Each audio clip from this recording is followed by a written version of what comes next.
Welcome to the podcast that guides men to demystify and develop their intuition. I'm your host, Doug Bites. Let's dig into the science and expand your horizons. All right, I believe today's guest is the most courageous person I've ever interviewed. This introduction could go on for 10 minutes, but I'm busting to hear it all from her. So here's the 30-second version.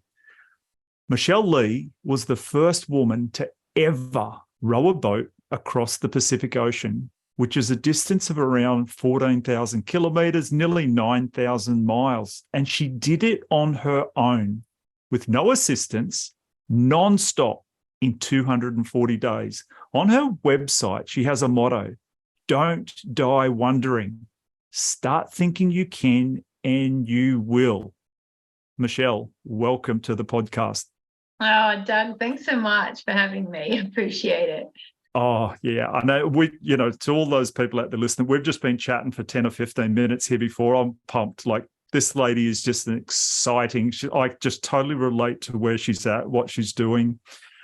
And I've listened to multiple podcasts she's done already. So I'm sort of like got a bit of an idea of, I know a lot more about her than she does about me. But so I'm going to try and ask a few questions that I haven't had answered already. And so I'm going to ask, what sort of child were you, Michelle, during your school age years? Were you daring and courageous back then? Oh, I'd actually say I was quite meek and mild, but I always had this, if there were rules and they were being dictated to me, I would just take them and smile. And in my head, I'm thinking, I'll find a way around the rules. I'll give you the same result, but I'm going to break every freaking rule and I'm going to do it my way. So I definitely had that from a very early young age, and it's stuck with me. Like, I hate rules so much, and I will break them whenever I can. And, I hate being told, like, I'll wake up before the alarm. Because, like, this morning I had to get up and go training at 5:15. Well, I woke up at 4:45 because I don't want that thing telling me what to do. So, fuck you. I'll turn you off before you go off. So Nice. It's like ingrained in me. But overall, I was meek and mild. And, if ever I could be hanging upside down, you'd find, if there's a monkey bar or something, there's Michelle upside down. I love being upside down. I love rides. I remember going, my friend, for her dead husband's 50th, we celebrated it for him. He dropped dead suddenly at age 49. So she said, well, fuck it. For his 50th, we're all going to the States and we're going to ride every theme park. And I said to her, when we walk in there, we are going on every single ride. You are not saying no to nothing. Wow. So, and I had her by the scruff of the neck, right? So, and I guess I said that to myself about rowing oceans. I thought, well, I like theme parks. I like being upside down. So, like, this is just going to be like one long ride. Yeah. Wow. So were you sporty at school, like physically athletic? Yeah, and that sort of started young. I loved I took everything very seriously, the cross country, the swimming, and, the school carnivals. I always made it to the next level. I always made it to district, but I didn't make it to state. Yeah. So, you can't say I was a born natural talent or anything like that. But I never trained for any of it. I wasn't in little athletics. I wasn't in a swimming squad or whatever. So, but I would take it very seriously on the day. I'd go to the next level and then bum out. But I love anything physical, and that has really stuck with me. Anything that is very regimented. It demands a lot of discipline. I thrive in that. So I definitely, the preparation for rowing an ocean, I thrive in that. I sort of, I feel like I need it so that I am kept out of mischief, Otherwise I'm trouble. I can relate. Okay. All right. So tell us the backstory to the Pacific crossing. Like, did you have a dark night of the soul moment or something like that inspired this and your previous athletic abilities, or was it just the next thing to do in life? I think what I realize now is I've always been curious about human potential.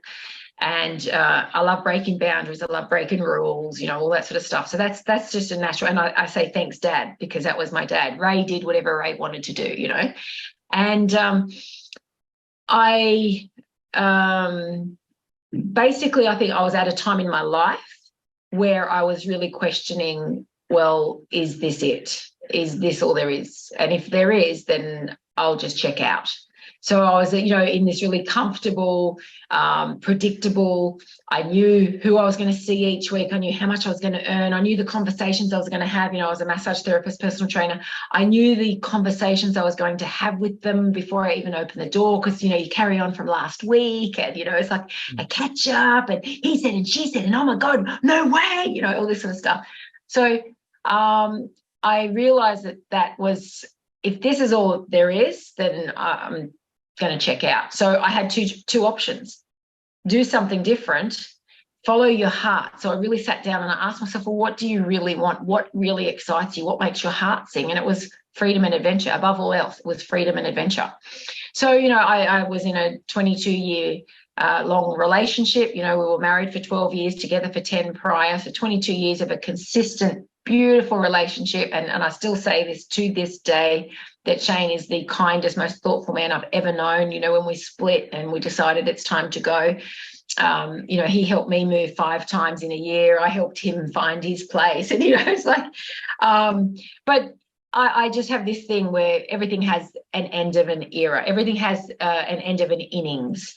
And I'm not into flogging a dead horse. So when something's over, it's over. And you just say, you know what, this has been great, but hey, we both know, right? It's time to go. So I treat life like that. You don't know if you're on a 3-week, 6-month, or 99-year leasehold. You don't know. So I enter into things with open heart. I don't know what this is going to be, but let's go on this journey. And as soon as you feel like you are flogging the dead horse or banging your head against a brick wall, it's time to go.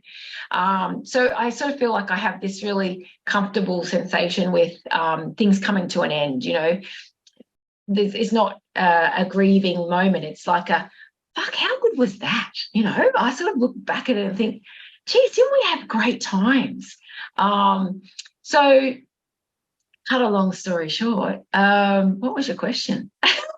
Which was, well, did you have a dark night of the soul or anything like that? Or is just, it was that whole thing where I just said, right, you got to make changes. So I made major changes. You know, that's when we've exited the marriage, and I've just gone, right, I just want to say yes to everything. This whole, you know, just say yes. If opportunities come, and work out the details. Don't think, oh no, that's a bit hard. Oh, how would you? No, just say yes. And what I learned was, when you say yes, it actually puts you on a different frequency, and it opens doors. And the things that you need in order to make these amazing things happen, they're a little bit off the chart, they're a little bit out of the box. It just comes from somewhere. So now I have an absolute knowing that when you enter into something without conflict, without having one foot in, one foot out, you got to be fully committed. You got to throw yourself in. Everything that you need will come. I know that now. And, you know, like after, you know, we separated, I did Kokoda. So it was like a slow build up to this, you know, like you sort of, you know, you do Kokoda, you do a couple of triathlons, you do the solo holiday, and you start doing all these things, and you just start to think, well, what else can I do? It becomes very addictive. So there's a warning there, everybody. It is addictive. And you know, I am fascinated by human potential. And what have we all got? How much do we leave in the tank every single day, you know? So, and I don't believe that I've found mine. I don't think I've come close, to be honest. So who knows? Yeah, there's shitloads out there to do. We're limited by our imagination and by our self-belief. You know, the self-belief thing is huge. It's massive. Our self-talk, you know, what do we tell ourselves? And then of course, the language we use sets a tone, it sets a body language, it puts you on that low vibrating frequency. So you're going to stay there. No, you got to rise above it. You got to, like, sometimes you have to be and pretend, fake it till you make it, I don't know how many times I've done that in my life, fake it till I make it. I believe in it. It's true, when you fully throw yourself in, what you need will come, but you need to have the faith to take that leap, and this is what I always try to tell people: just do it, man. Shit'll come your way. It really will. So people are out there thinking, like, this woman has paddled on her own, unassisted, nonstop across the Pacific Ocean. And here she is saying, I'm nowhere near where I'm going to get to. Like, I'm not even close to scratching the surface. I'm like I'm loving hearing every word of it. And you mentioned there before about Kokoda. I have a lot of people in the audience who are American, and most Americans I talk to, I have no idea what Kokoda is. Can you give us a quick, and my brother-in-law's done it, so I've heard it from him. I've never done it. So can you tell us, like, the quick version, what is Kokoda? Yeah, Kokoda, World War II. It's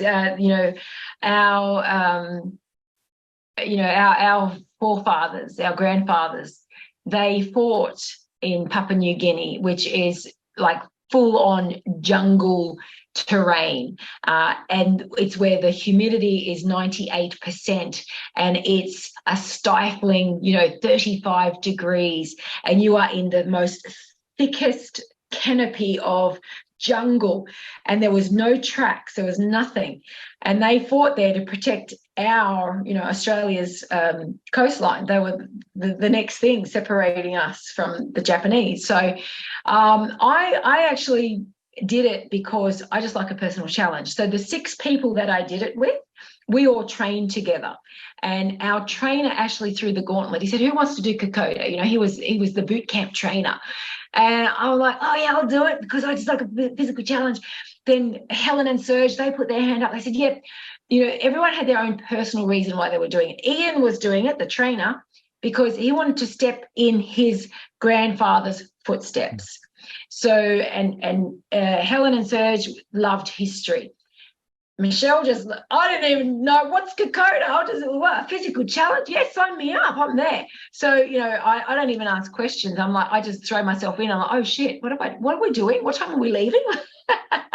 So I still do that today, actually, when I go hiking with my friends. All I know is I'm going to be picked up at 4:30 in the morning, and I've got to be out the door, and my flatmate saying, Michelle, like, how cold is it going to be? Like, do you need more clothes than that? Like, if you I don't know.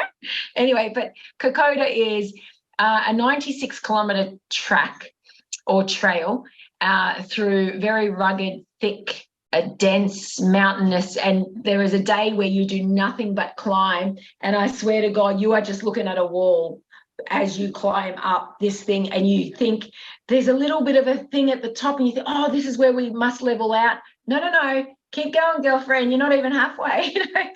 It's intense, and generally it will take people they don't like to sell it in anything less than 10 days. So a 9 or 10 day is normal, and you must go with a organised trekking company in Papua New Guinea. Camping out, obviously, every night. You're carrying you're staying in tents, you're staying in the very basic villages. There's always a lot of fresh water on Kokoda. At the end of the day, I thought, this is really civil. There's fresh water running everywhere. You're just under these beautiful icy cold streams, which is fantastic at the end of the day. But it is very basic. It's, glamping, forget glamping. That's like 5-star. And, people are... There was a lot of deaths on Kokoda. They did some studies. They actually set up a medico tent at a particular point where a lot of people seemed to be dropping dead. And what people were doing was they were overhydrating. They were absolutely obsessed with this idea that we're going to dehydrate, you're going to do. So they're drinking so much water, and they were taking tests of people at this particular point and realizing that they had drunk so much water by 10 a.m. that they had flushed their sodium levels. So their whole system starts to shut down. And that's when the whole thing came, you got to have hydrolyte, you got to have electrolytes, you got to, so the knowledge and whatnot has come a long way. And people now know you don't have to be stupid about it, But we did it in 5.5 days. And the general rule is it's a minimum 9-day trek, and we were all business owners, the 6 of us. We all ran our own business. We're like, no, we just want to get on this and get out. And so we trained. So that was the fittest I've ever been in my life, the training for Kokoda. And that's what I say, like, I thrive in that regime and that discipline and that, the goal. So it was, for me, probably my first, that was where I really ramped it up. And that was for my 40th. I said, I'll do it as long as we can go in August. And I turned 40 on the track, because I said, I want to get myself something really special for my birthday.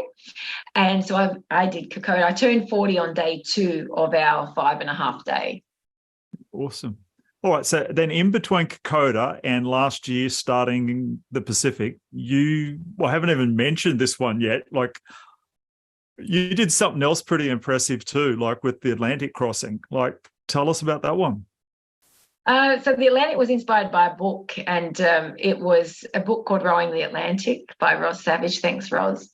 And also, here's a warning to the people: be careful what you read. So yeah, Rowing the Atlantic was a book that just pretty much told the tale of everything that could go wrong, did go wrong. And Roz Savage, she lost comms, she ran out of food, she capsized, like, you name it, everything that could go wrong. She broke oars, she lost her little gas cooker, so she was eating cold, dehydrated meals, very miserable.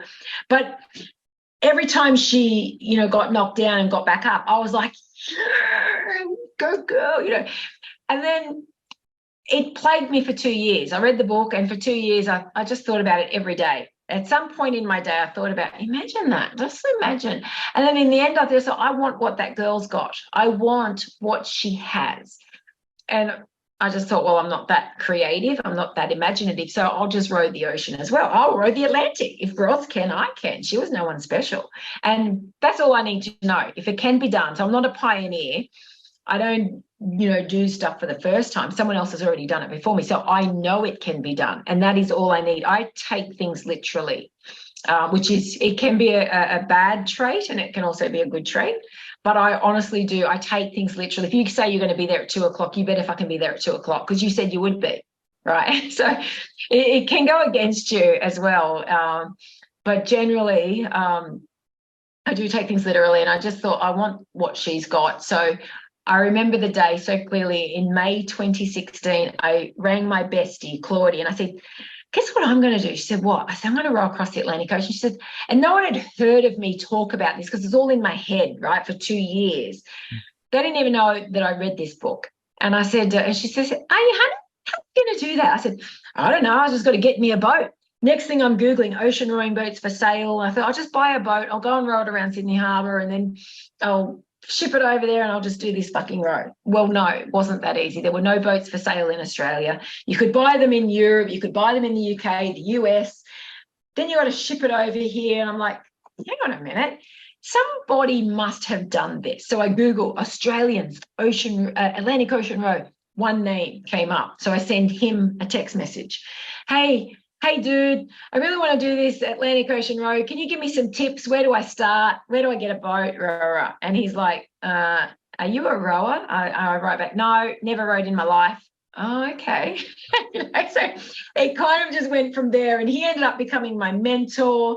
He trained me to the 1,000,000-meter world record. Like, he taught me how to row. And he said, go and get the world record while you're doing this, because, you need to get some credibility, validation.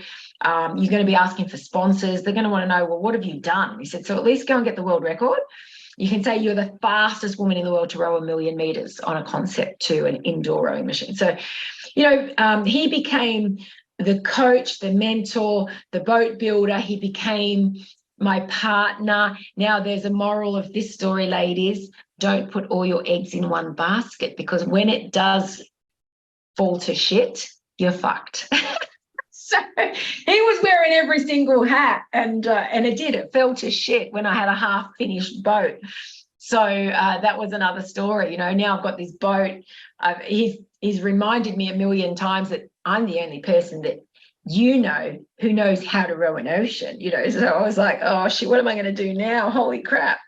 It's like the world falls apart, but you're so invested, these boats aren't cheap. I'd already poured in like $100,000 of my own cash. My divorce settlement was in that fucking boat, So I don't even know if I like to row. I've never rowed in the water in my life yet. But I've got this boat happening, and now this relationship's ended, which I thought was going to be like long term, and we're going to live happily ever after. I'll go and row the ocean, and then we pick up where we left off, and that didn't happen. So you kind of have to, pick yourself up. You slide down the wall, head in hands. What the fuck am I going to do now? And then you, because I was so invested, I guess, and so committed. I talk about don't just have one foot in, one foot out. You throw yourself in fully. And so I actually went and knocked on the door of the Hills Men's Shed.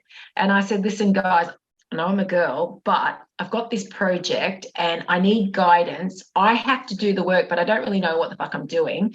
I'm a massage therapist. I don't do tools. And, so they actually took me on and my boat as a project, and they helped me finish my boat. I had all the fittings and fixtures to go in. I had to drill holes. I had to install stuff. And so it became quite the journey to get to the start line. And, there's many stories there of struggle, of, you could easily give up. It was all getting too hard. Is this too many is it an omen that maybe I'm not meant to be on this path? There's a lot of moments that you could easily have just fallen into, forget it, it's too hard. But I realized when I was out there in the Atlantic, on those toughest days where you're in despair, overwhelmed, you're struggling, I realized that the struggle to get to the start line was essential, because that's what gave me that mongrel to never give up, So I sort of appreciated, and these are the lessons that you learn. You don't know this at the time. And, they say, oh, there's a reason for everything. Everything happens for a reason. Rah, rah, rah. It's true. It actually does. So I realize now, just surrender and accept what is, and it will expose itself later, and you will be grateful later. It'll expose itself. So I've now learned, don't waste time in that energy of despair and giving up thoughts, all those thoughts of giving up, because there's a reason, there's a method to the madness. The universe is actually looking after you somehow, right? And it will show itself, because it always does. There's now with me, when you push boundaries and you step outside of the 9 to 5, that safety, and all of the known, that's when you really get to know the power of what is beyond. I talk about the quantum space where anything is possible. Every frequency is available, and you actually decide. So what you put out is just what you get back. So I always say to people, just stop for a minute and just look at your life and just look at what's being delivered. Have a look at your actions. What are you putting out there? Be really fucking honest with yourself. This is not a conversation you have to have with anyone else listening. This is just with you. And then you will start to see that what is coming back is a reflection of what you put out. I put it to the test, and I know there's times when I actually have to sit down and go, you need an attitude change, Michelle. You need to fucking change the way what you're doing, what you're putting out, because that's what you're seeing right now. So it's, the law of attraction. It's so simple, and it's so true. Yeah, when you're talking there about that quantum field and every frequency that is out there, and you just have to choose which one you're going to tap into. And unfortunately, the ones that we're used to tapping into are the ones that we can easily dial in. There's gazillion other ones that are, well, not all of them would be super beneficial for us, but a lot of them would. And we just got to tap in. And the way you explained it just took me up another notch in my understanding of those fields and how we tap in and that sort of thing. And you find them in quiet moments. You've really got to have a little bit of discipline to remove yourself from the distractions, from the noise, the clutter, everything that is first world, basically. So just put it all away. And, that's when you start to realize how much the body tries to rule the mind. The body's needs. I want a cup of coffee. Oh no. Oh, you should go and look at this. Oh, just check my emails. Oh, just check my fucking Insta. Oh, just how many likes did I get today? Oh, I got a call. So and so. And when you sit in quiet, you realize how fucking demanding the mind is on the body, and the body just fucking responds. Oh yeah, we've got to go and satisfy that. Oh yeah, you better go to the toilet. Oh no. How about you just sit down and you will be served when I am ready. This is what we need to create a habit of, because we're so used to just folding to the demands of the body's wants and needs, and they're rarely life-threatening, they're just wants. They're not needs in that moment. They can wait. So, yeah, this is what I learned. I learned that you got to sit in the quiet, the discomfort of the quiet, and what it brings. It brings a lot of stuff you don't want to see, but that's where the magic happens. That's when you go, okay, with visualization, where do I really want to be? Who are the people that, oh man, wouldn't it be cool if I could be them? And then you got to ask yourself, well, what have I got to ditch for that to happen in order to bring that in? What relationships do I have to ditch? And these are some really cold, hard truths that you have to face when you really, to do anything outside 9 to 5, you really do have to become somebody else, because you're just operating in autopilot. In 9 to 5, Monday to Friday, all the confines and all those, safety nets that we live by, you've really got to step outside of those, and that's where the magic happens. It's worth it. Absolutely. Something you mentioned a little while ago there just reminded me of something that I jotted down. And before we started recording, I mentioned to you that I used to live on a little island in the middle of nowhere, and there was maybe 50 expats on the island at the time. We were in the middle of the Pacific Ocean, and you'd see when they would arrive, and the first couple of days, first week or two, elation, like everything's new, everything's amazing, everything's so wonderful. And I'm just curious whether you went through this experience out on the boats. And then at about the 6-week mark, the rot would set in, the missing home, the tears. I went to the supermarket and I couldn't buy this, and this, but they went there the first week and all those things were missing as well. And it was fine. They saw past it all. The luster started to, dull off. Did you, on your Atlantic and Pacific crossings, did you ever have moments there, like after, when the luster of the initial thing, did it wore off?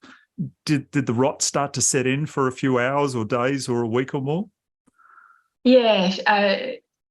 So when you're out there, you're actually in so many moments of awe and wonder, and even to my last day on the Pacific Ocean, which that was 240 days, even right up to my last day, I was still having those, oh wow, moments. You look at a full moon, you look at the Milky Way, a turtle turns up out of nowhere. Oh, there's a bird that hovers at eye level. Like, there's just the clouds. Oh my God.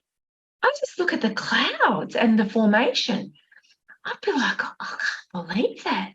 Like the beauty in them. And they're just so natural. And, Mother Nature in that real, like, it's just raw, runway ready, like, can take me as I am. She's got this real attitude, and every day I used to think, what are you going to show me today, Mother Nature? What have we got going on here, girlfriend? But yes, and then when you come home, all those things that you miss, like having a shower and fresh sheets. I had, in 240 days, I only had 3 changes of sheets. So I rode out in one pair, about halfway, I changed another pair. And then at about day 220, I put my last set on. So I had 3 sets of sheets.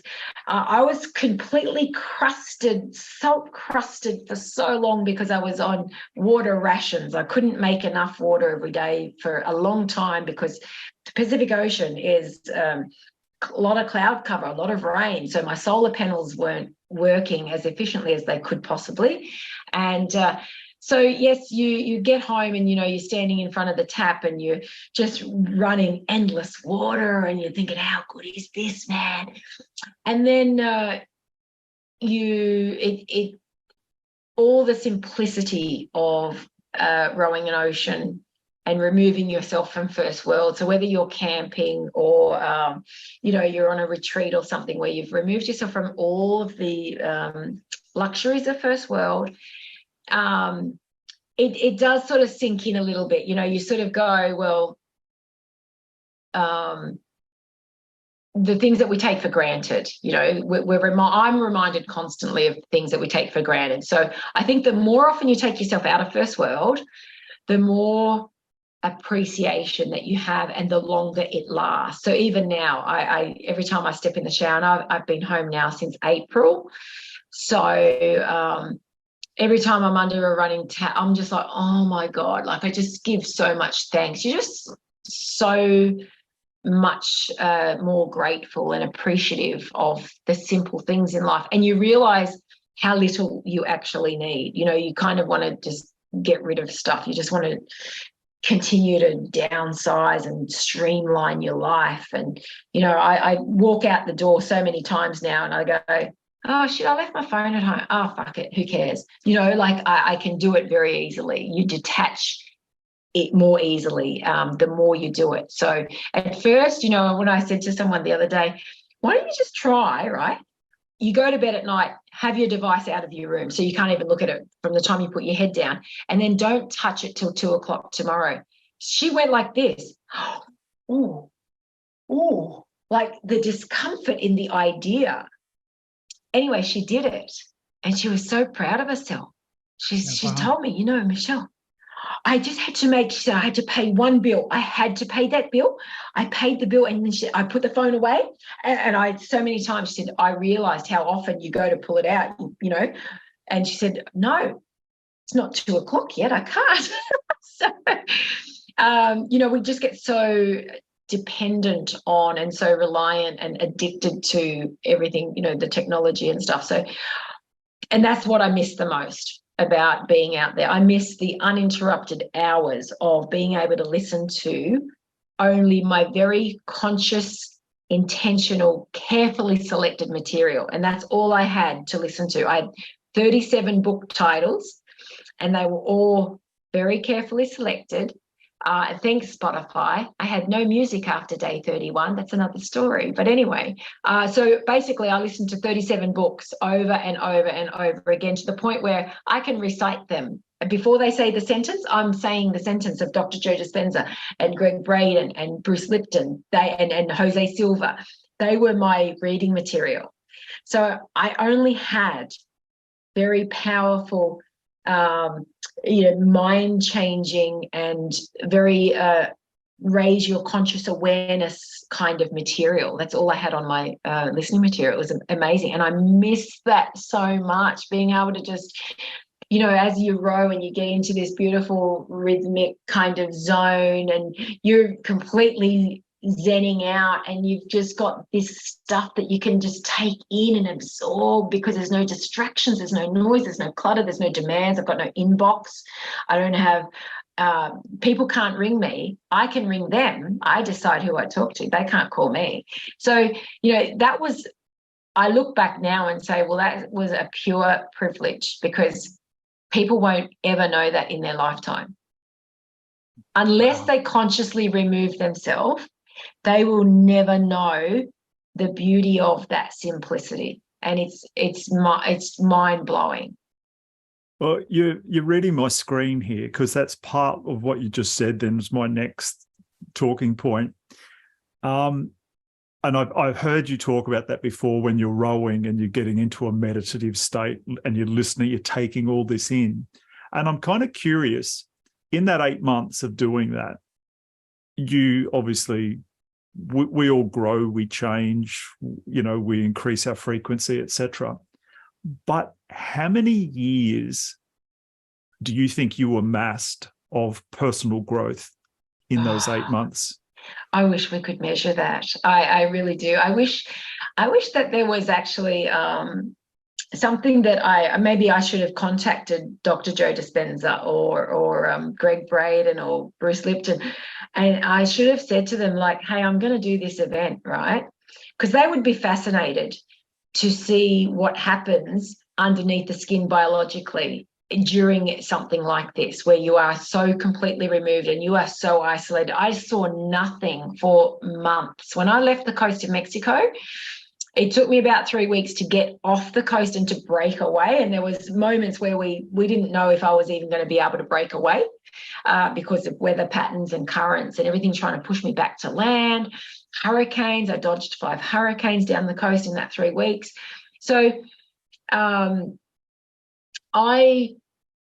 there's many studies that have proven the therapeutic effects of looking at water. Then you put someone on the water or in the water, and those effects are amplified. So here I am completely immersed in nothing but sky and water. I have no pollution. So I'm completely removed from all of the toxins, the pollutions and the pollens, the dust and the Wi-Fi pollution, light pollution, you name it. I am now down, I'm stripped bare, right? So I would have loved to have seen the under the skin studies of what goes on with my telomeres and what goes on with all your cortisol levels, your stress levels. And I can honestly say that as soon as the sun started to dip, I'd start to get tired. And then when it dropped, and you watch it on the ocean, you actually see the sun, the last little glimmer of, she's gone. And I'm tired. It's like, you go to bed with Mel, you wake up with Sarah, you go to bed with melatonin, and you wake up with serotonin. As soon as the sun started coming up, all right, everybody in the house is up. Let's go. Come on, it's time to go. Like, it was amazing. And that's how we're meant to operate. That whole going down of the sun. I had no light pollution. The sky was incredible. Looking up at the Milky Way, looking up at the stars and the full moon on an ocean. Oh man, I can't adequately explain it. And that's the shame of this, because and you can't capture that on a normal GoPro. You need proper camera gear to capture that, the night sky. But it will forever be burned in my memory. And, I used to say to myself, on days where it was as flat as a tack, not a breath of wind, it was so silent that I would whisper because I didn't want to disturb the silence. Like, it was incredible. And I used to think, how can I capture this and bottle it up so that when I'm having a shit day at home, I can just recall, oh yeah, I'm there, and that's the stuff that I wish everyone could experience at least once in your life, because we do have this incredible ability to recall, and there are moments that you can put yourself away and just take yourself back there, like a song can take you back to a situation, an experience. Well, you can do that. You can produce it yourself. And the interesting thing was, yes, I wish I could take all those tests while I was out there, but my race or my event doctor, he took a load of tests before I departed. And I'm talking every hormone test, all my stress levels. And then the day I stepped on land, I went straight to the lab. So before I refueled and drank and ate and whatever, they took me straight to the lab and we took the same tests again. And he expected to see a rise in all of my stress levels, my protein levels around my heart that indicate stress. He expected to see an elevated result. The only elevation we saw was in my vitamin D. So a normal vitamin D is between 20 and 45. Mine was 345.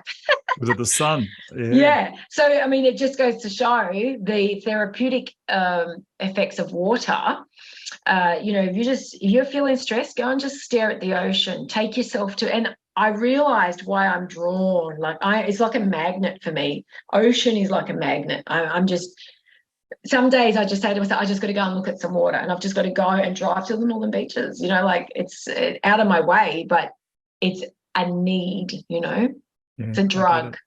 Yeah. Oh, and I can relate. Like when we lived on the tropical island in the middle of nowhere, we would go night scuba diving, and we would moor out there just before dark, so it was easier to navigate, and we'd sit there, and we would always have to wait till it got completely dark because the nocturnal underwater life didn't come out until 15 20 minutes after it was completely dark, not just the sundown. So I've been out there many a night, nothing like you, but I know what you mean. And a question where you said you watched all those sunsets, did you get to see the green flash?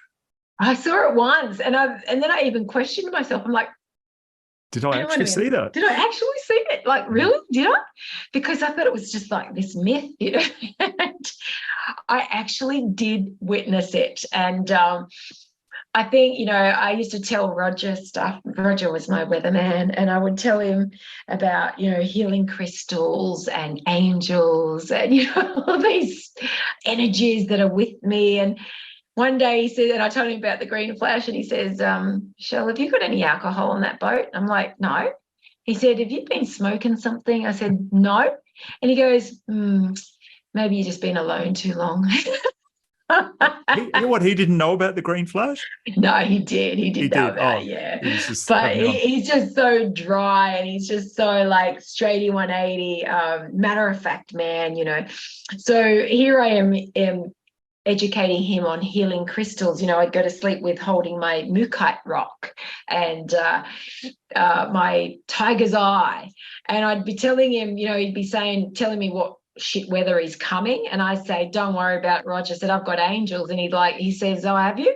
He said, well, I don't have any of those. I said, don't worry, I've got so many, I'll send some your way. And it's true that Roger is world renowned.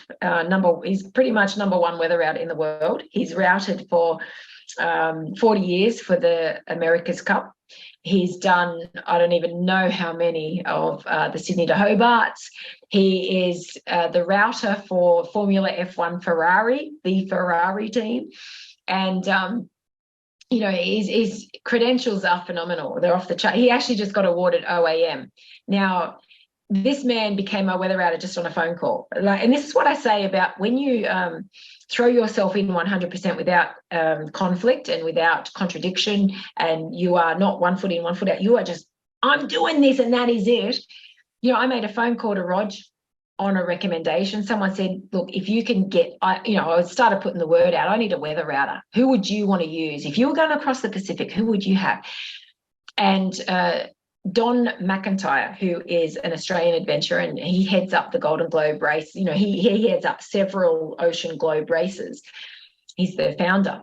And I actually contacted Don saying, hey, who would you want to route for you if you were doing it? And he said, hands down, without a doubt, if you can get hold of him, you want Roger Badham. So I just Googled Roger Badham. I rang a couple of the Sydney yacht clubs. Have you heard of Roger Badham? Everybody's heard of him. I'm like, and then one guy just says, do you want his number? I said, oh, yes, please, So they give me his number, and I ring Rog, and I'm like, hi, Roger, my name's Michelle Lee. You don't know me, but I'm about to row across the Pacific Ocean, and, your name came up, and if I, would you route for me? And he said, yes. I'm pitching myself. Get Roger fucking Badham. So, and he's just, known everywhere. Everyone in Mexico. I spent a lot of time in the marina in Mexico before I left. Everybody knew Roger Badham. And they're like, clouds? You got clouds? How'd you get clouds? He's known as Clouds because he said once, how about you just stick your head out and have a look at the fucking clouds? Like, you can tell the weather by looking at the clouds. So he's been nicknamed Clouds ever since. And, so here I am educating good old Rog on healing crystals and angels, and because I believe in them. Yeah, energy. Wow. Yeah, wow. I'm gonna ask you some real boring questions now, just because I'm real curious on these things. Like, first one, you did the Atlantic, then you did the Pacific. the Pacific, like I've been out there offshore many miles, and like I've snorkeled with dolphins, miles offshore, like getting towed behind the boat, like at about 1 knot, like watching them mate underwater, like just insane. The water in the Pacific Ocean is an incredible blue color, like it's mind-boggling, iridescent, whatever. Like, and the iridescent's not even a very good descriptive word for it. Is the Atlantic Ocean like that as well? The Pacific was special. I have to say the Pacific was very special. The blue, oh my gosh, you're right, you can't explain it. Yeah, no, and even a lot of the yachties, they all say the ones that do the globe, you leave the Pacific to the end. You leave the best to the last, till the best for the last, and it's known as just the gem. It's the cream of the crop. And when I was rowing across it, and the color of that blue, that deep dark crystal clear, like it's even contradicting, because you say it's deep dark but it's clear, but it's it's stunning. It was absolutely phenomenal. And then there's times when I rode across this like yellow, I called it the yellow brick road. It was just this thick algae, and it was thick. I mean, it was deep. You got the surface of the water, but this stuff sat like deep. And I'm thinking, this feels like I'm rowing in molasses. It was thick, it was heavy, and it was golden and beautiful. But at the same time, I thought, I don't even want to run my water maker in this stuff, because like that's going to put my filter through it's going to really give it a run for its money. So, but yeah, it's so clear. It's just dazzling.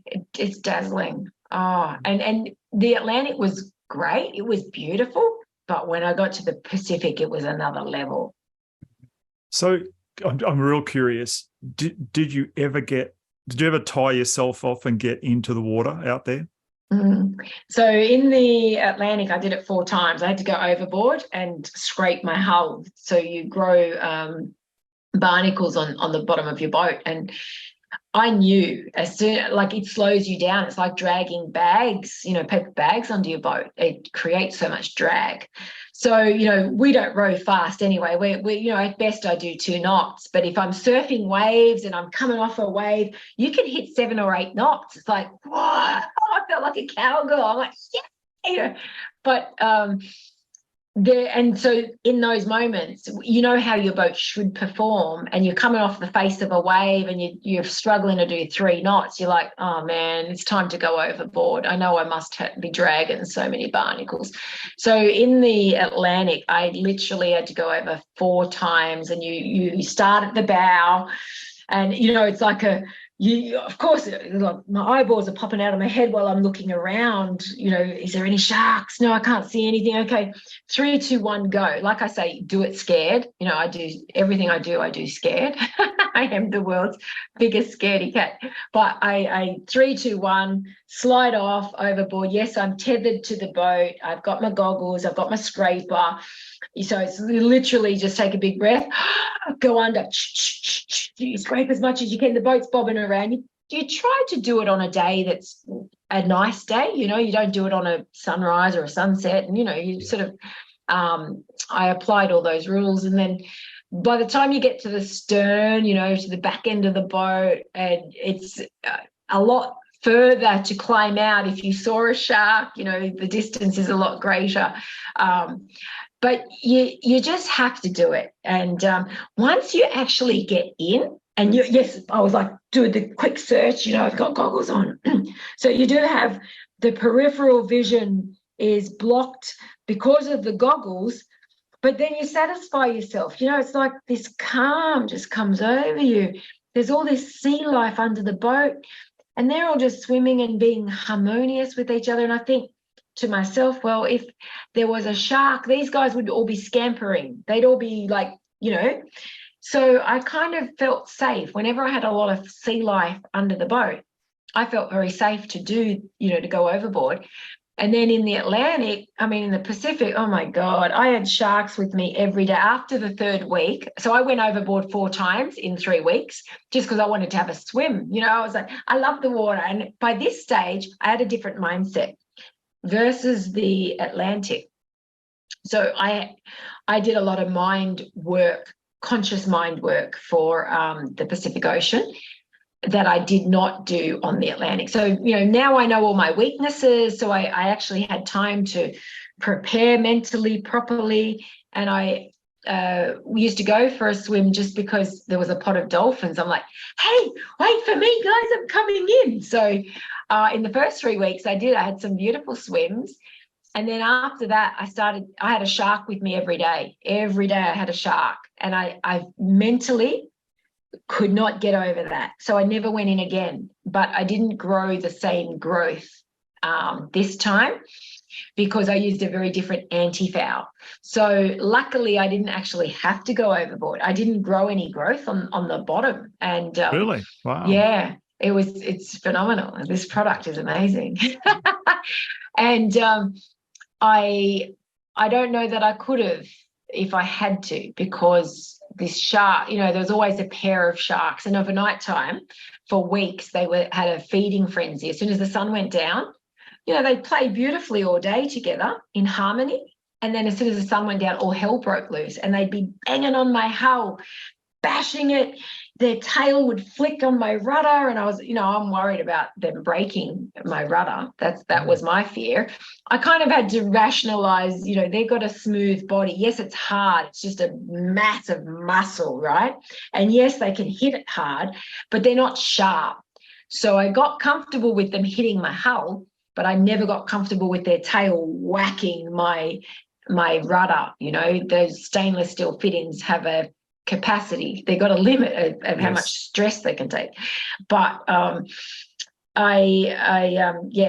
just wished I had the guts to go in because it was so beautiful and it was beckoning and calling me every day and teasing me, but I just couldn't do the 3, 2, 1 go. Yeah, we went fishing one day with my adult sons, and after 2 hours no fish, and one of them just said one day, oh, well, that's right, we came across a pod of dolphins, and so he just said, Dad, like, let's just put the mask. We always had mask and snorkel. It was our safety thing. If something went wrong, we could fins, mask and snorkel, and we could head for shore, which would only ever be a kilometre at the most. You know, at least you get some way of heading there.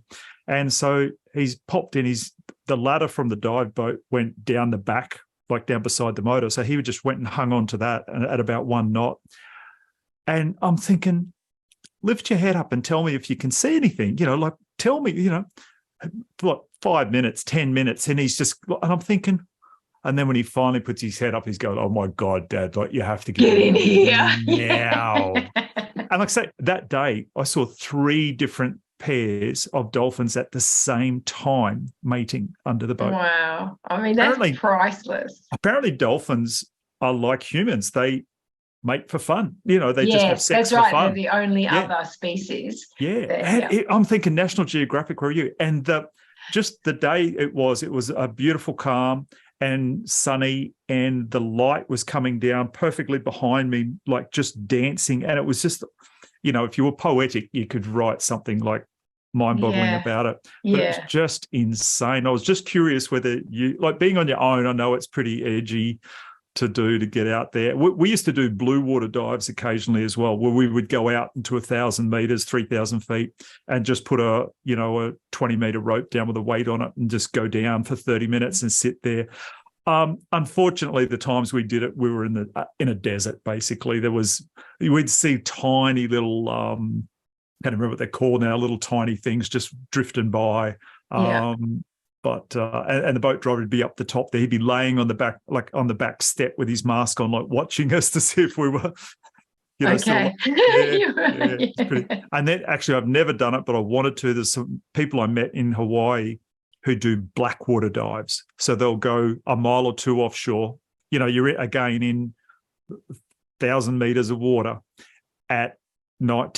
They would do a night dive on the edge of the reef at 8 o'clock, and then they would hit by 10 o'clock, they'd be out, and they would go down 10, 20 meters, And they said the stuff they saw out there was mind-boggling, and that they had to be deep. They had to like hit their depth finder, make sure they got past a certain depth, because in Hawaii there's little continental shelves and that sort of thing. You had to really get out in the deep. And mind-boggling things you'd never even gone close to seeing. Fascinating. Yeah, See, my fascination, curiosity would overcome my fear. I mean, night diving to me is like the gutsiest thing in the world.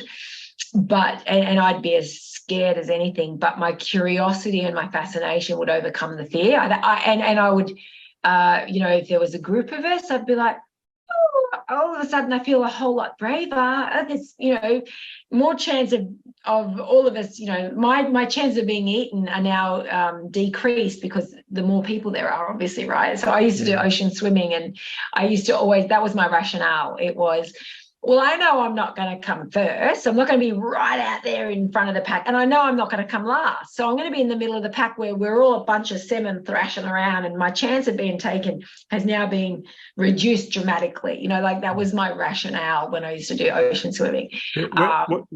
When you're out there with the sharks, they're not interested. They're not, The one time where I had a close encounter with a shark, we saw birds like a kilometre offshore. We headed out in between after we'd done a dive, and I had a professional underwater photographer with me, and he said, please let me snorkel into the middle of this school of fish. It was all bait fish and the birds, you could see it all.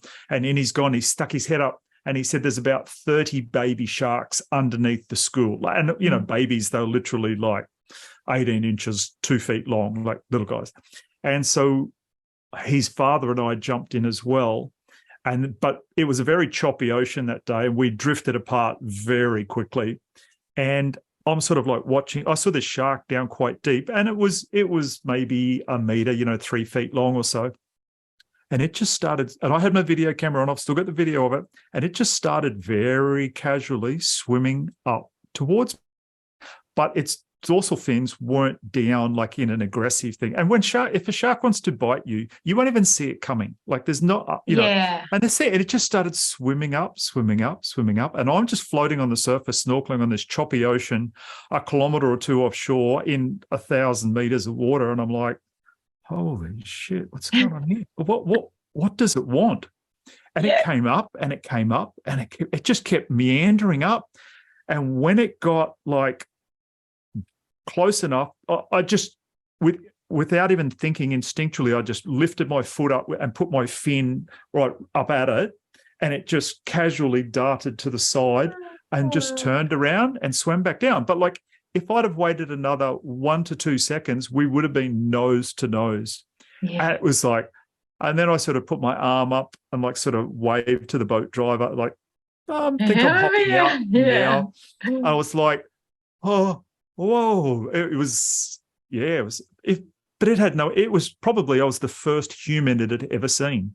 I know, that's the thing. You think, it was just curious. Oh, yes. And the bird life and stuff. I used to think, because I used to sing to them as soon as every time I'd be, oh, and I'd have this conversation with them.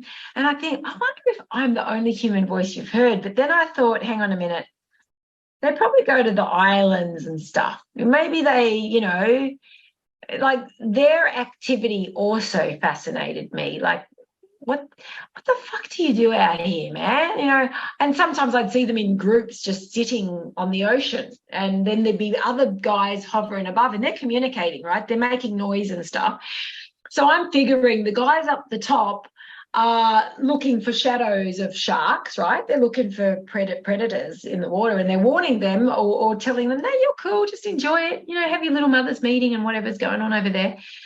And they used to work in a team. I used to watch them feed. I was just so spoiled with this, witnessing how I'm in their world, right? They're not in mine, I'm in theirs.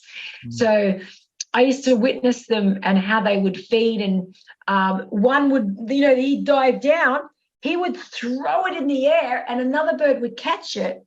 What I've learned since then is when he catches it, it's orientated the wrong way in his mouth. So he throws it up, but the guy that comes and catches it in the right direction and can swallow it. I mean, how fucking smart is it? And they all took a turn. I could see them all taking turns at who was catching, who was like fishing and who was catching, and bloody amazing. Oh my, I was like, where's David Attenborough? I want you to explain to me what the hell's going on here. So all that sort of activity, did you just stop rowing when all that's happening?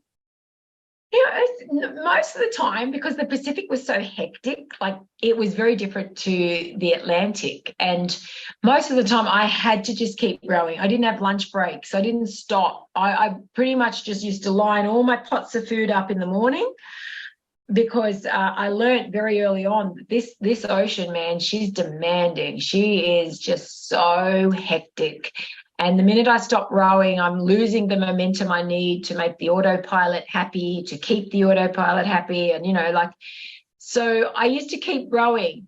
But if I was on autopilot, like if I had the autopilot on, it meant that I could pay more attention to them, as opposed to when I was rowing without the autopilot, I was manually foot steering. I had to keep my eye on the compass. So I had to actually, to hold my bearing, I had to actually keep, so that I could make little changes to the rudder. And it takes a lot more concentration when you are manually steering versus having the autopilot. But there were times when I just was so power poor that I had to foot steer. I had to turn all my gear off, all the equipment. I just shut it down of a day, because I had to be able to run my AIS, my automated identification system. I had to be able to have that turned on all night, so that if there was a ship out there, a commercial ship, they would see me on their screen. And so you sort of are always managing and prioritizing. Can I run the water maker today? The water maker cost me 4 amps. And so you're constantly looking at what's coming in, what's going out, and deciding if maybe I won't even run the water maker today. I'll just, at the end of my rowing shift, I'll get on my knees and I will manually hand pump. I'll get out the hand pump and I will pump an hour's worth, which is about 4.5 litres. So I was constantly doing this. I hand pumped more water than I ever thought I would. I didn't have to hand pump once when I went across the Atlantic. I had so much power. It was so different. Oh, my God. And then on the Atlantic, I'm shutting systems down during the day. I'm turning everything off, and I'm trying to bank some power so I can run the AIS tonight. And I'm hand pumping water more days than I'd say, I was out there for 240. I would have hand pumped water for at least 100 days on the Pacific Ocean. Wow. I was trying to supplement my water so often. It just became part of my to-do list today, so I sort of almost didn't even grumble about it. It was just an acceptance of, oh, yeah, I'll be hand pumping water today. Yes. Not, oh, fuck, I fucking hate you. Because you waste a lot of energy in that space. Yep. So that's when I just decided, it is what it is, You're out here in the Pacific Ocean, and it's renowned for being tropical. There's going to be a lot of cloud cover. Yeah, all the benefits of being out there. This is part of the price you're paying for that. Yeah. So I'm curious, do you remember any specific intuitive moments out there that may have saved you from grief, etc.? My intuition guides me constantly. Like even through my preparation, my intuition, which again is something that now I don't question. If something doesn't feel right, so to me, intuition can come from many forms. It's typically either it's a butterflies, sick feeling in my gut, or it is a weight on my chest, like an elephant on my chest, or it's a knot in my throat. And also I know, and I can tell the difference between, like when something really resonates with me, it's just goosebumps. My whole body, from my shins all the way up to my hair, everything's just like goosebumped. Mm-hmm. So I listen to those feelings. So they're the 4 main feelings that I get, that I call my intuition, my gut feeling, my instinct, whatever you want to call it.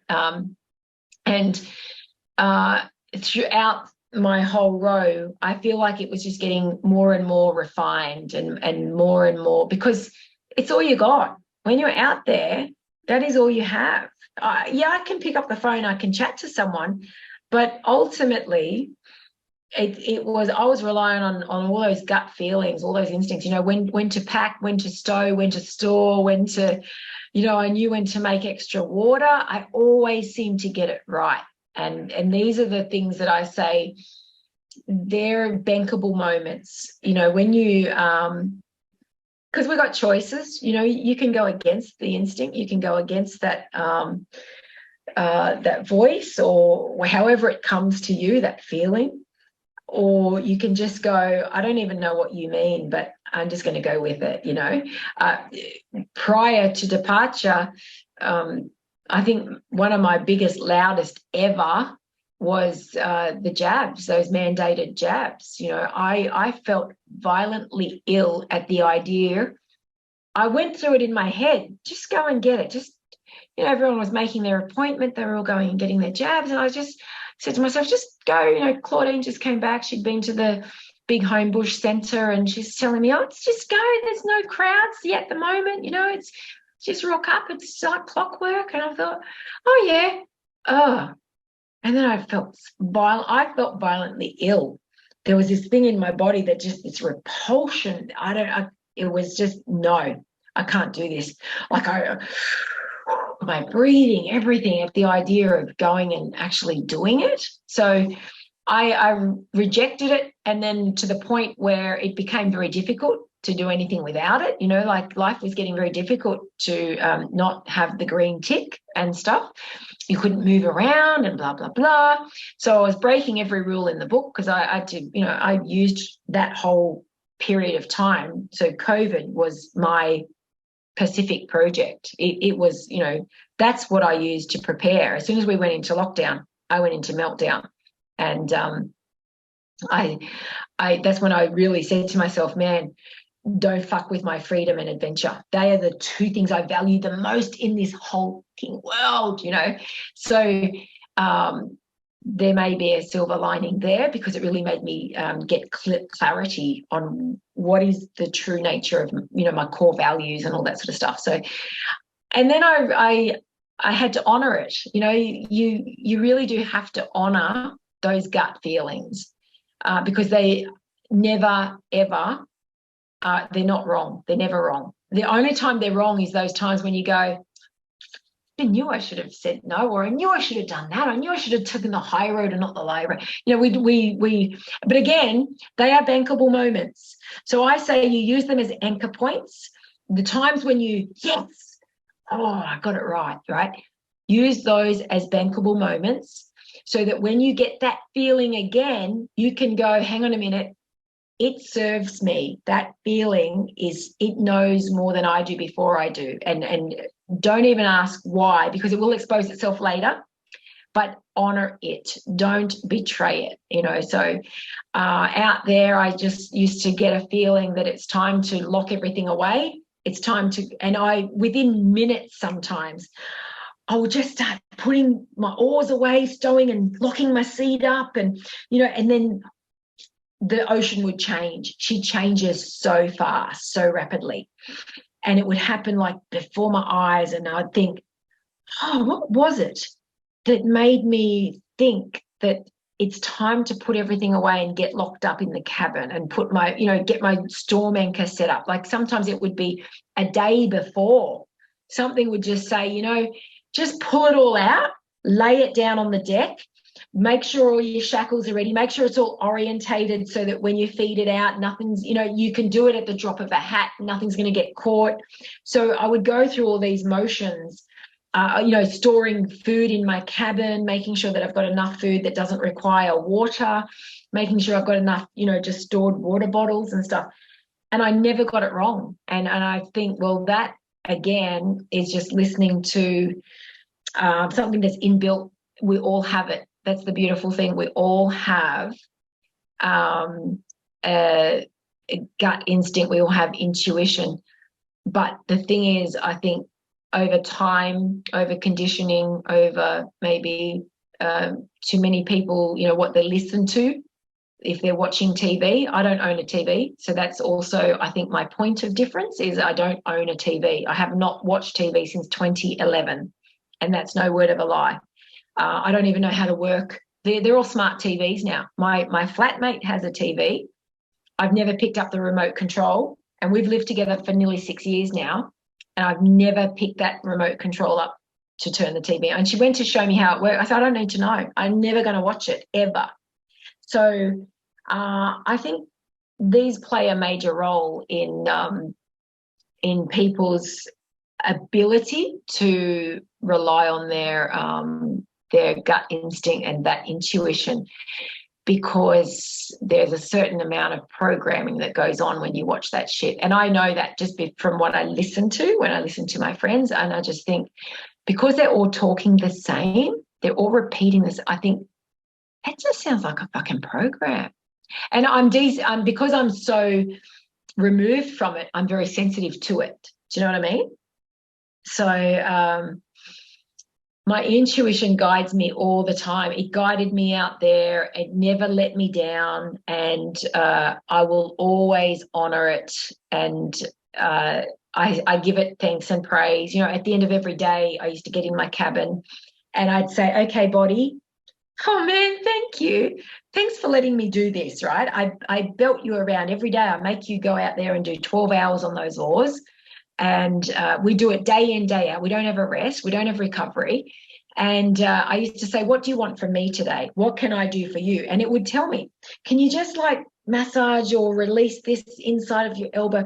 Or can you just do your left Achilles? Or can you just get a tennis ball and put it between your shoulder blades? So I used to do this, and it would take me minutes at the end of a day. And it was very disciplined. I was so disciplined with this because it served me. I knew from a very early stage that this is going to get me through. And I've completed my 240 days of long distance stamina endurance, in the elements. I was never injured.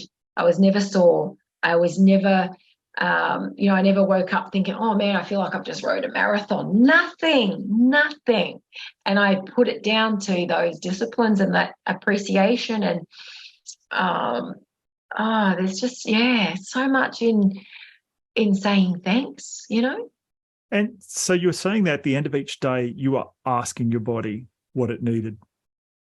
Yeah. So you were treating that part of you very well, looking after it. And so you were receiving the message as just an inner knowing, a still small voice, or did that part of your body twitch, or what was it?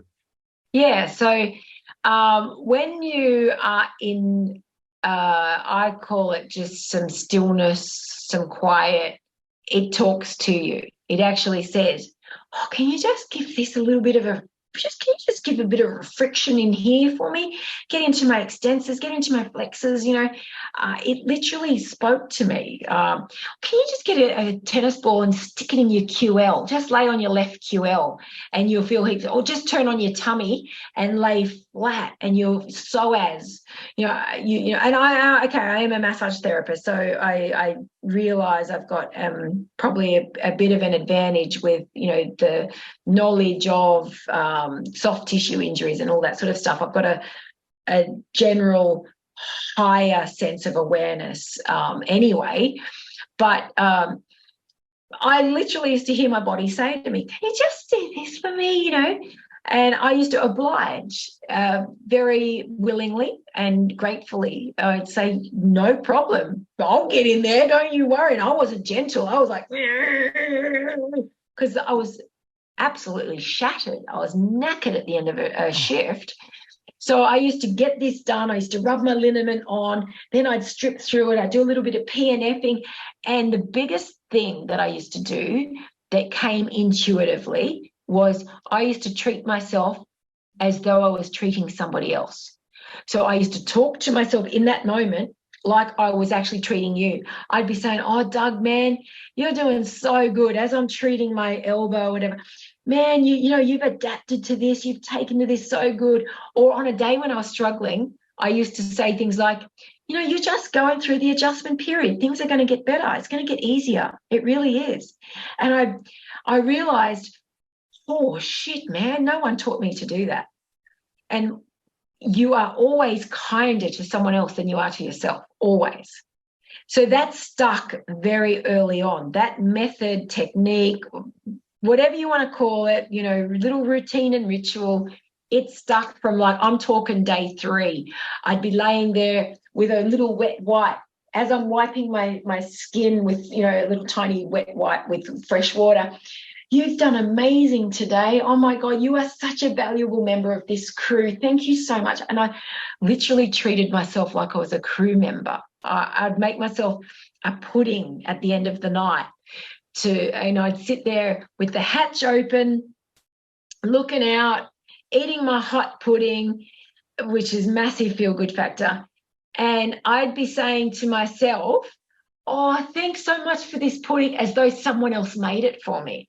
Because oxytocin, that is the drug, that's the love drug. That's the drug that's released through touch, through kissing, through petting a pet.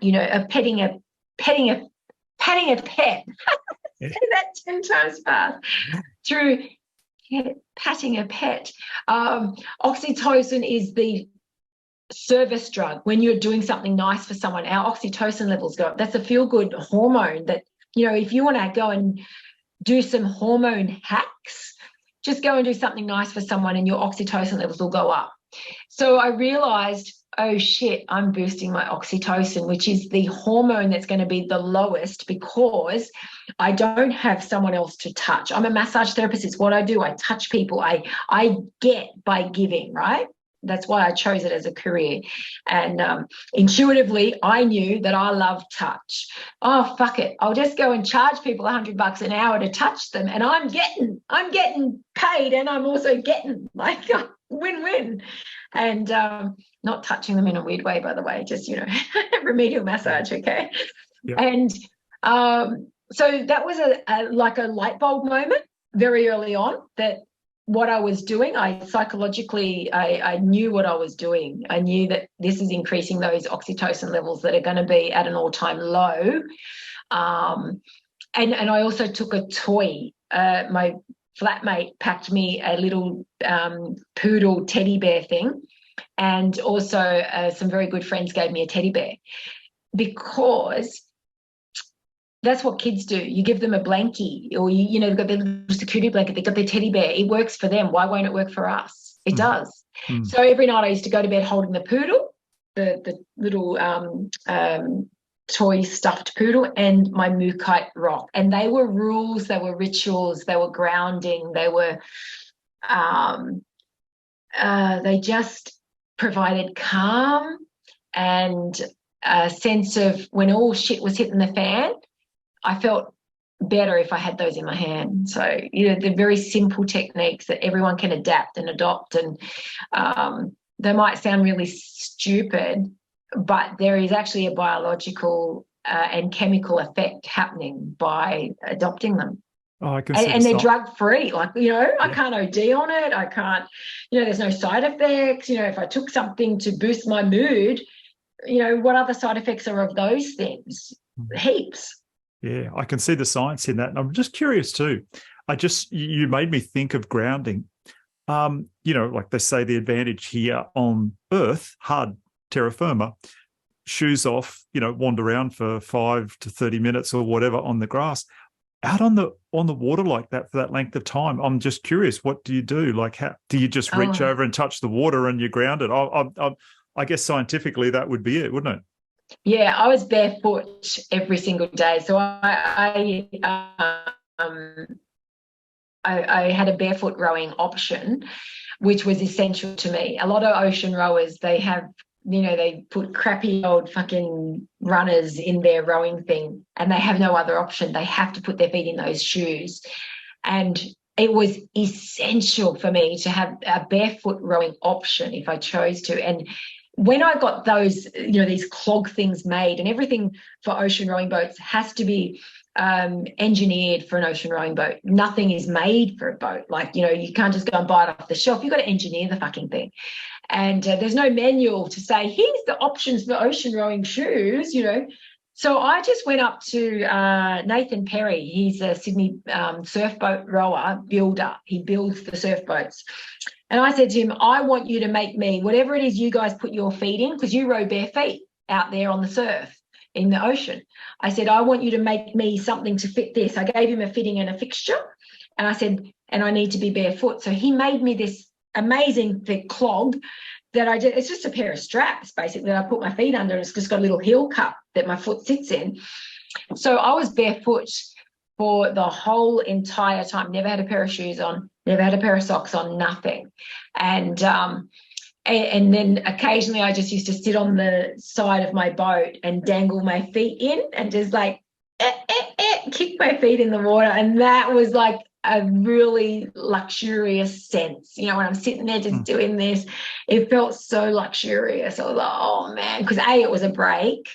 And B, it just was like a reminder of a pastime, you know, when you're sitting just dangling your feet, chewing, you know, having a chat with someone. It felt like that. It was beautiful. I know that feeling, because when we'd go on the dive boat, when I trained up my dive master, who was a local guy, lived on the island, he used to just drive it in the beginning, and then I taught him to dive, taught him to be a dive master. So we would have we'd do 2 dives a day, and I'd do one, he'd do the other. And so for that hour that he was under the water with the customers, I would often sit on the side of the boat just with my feet in up to my ankles, and it just, it's so nice. Yeah, I get it. Excellent.